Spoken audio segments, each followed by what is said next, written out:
So, the soon-to-be new chairman of the Maryland Democrat Party, who happens to also serve currently as the Anne Arundel County Executive, is now shamefully using the brutal murder of young mother Rachel Morin as a political tool to argue against ICE's efforts to identify and deport criminal illegal aliens.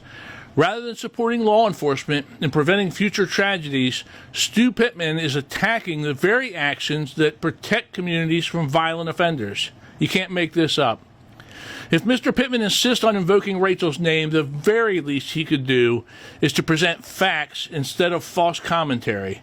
In this clip that you're going to see, Mr. Pittman states this monster who killed Rachel was deported 3 times before his arrest in this case, and that creates a difficult relationship between law enforcement and ICE. The problem actually now has gotten to the point where ICE is interfering with local law enforcement. I mean, it is not a good thing to deport violent criminals. I mean, Rachel Morin's murderer was deported 3 times before they finally took him in and put him through the actual, as a criminal, and locked him up and kept him there. If we deported somebody like that again, they would come back across the border and commit another crime. Well, Mr. Pittman, you either failed to do your homework or you are deliberately trying to twist words to further your agenda against the dedicated men and women in law enforcement. As the sheriff of Harford County, the very place where this horrific crime took place, I will not stay silent while the truth is twisted for political gain, your political gain. So let me set this record straight.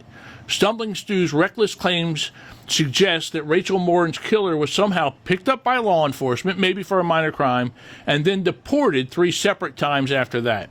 That is simply false, and that never happened.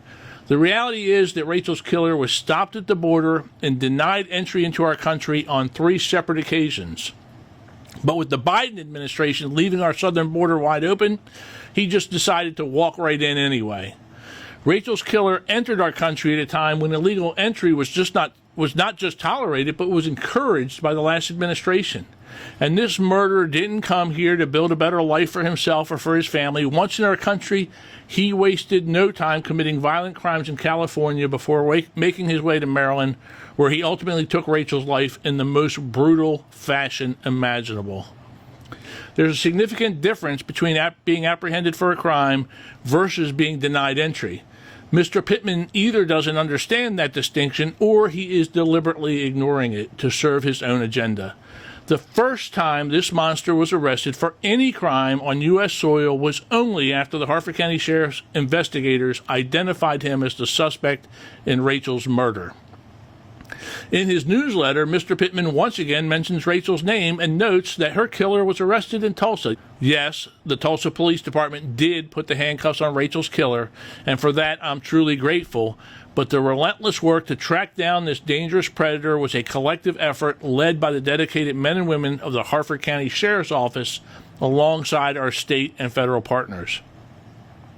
To wrap up here, Steuart Pittman's attempt to justify why Anne Arundel County should not be classified as a sanctuary jurisdiction is nothing short of comical. This is the same man who, upon taking office as your county executive, promptly dismantled a public safety program that partnered with ICE to identify and remove criminal illegal aliens from that county. If Mr. Pittman is searching for answers as to why Anne Arundel County might be considered a sanctuary jurisdiction, he need only look in the mirror.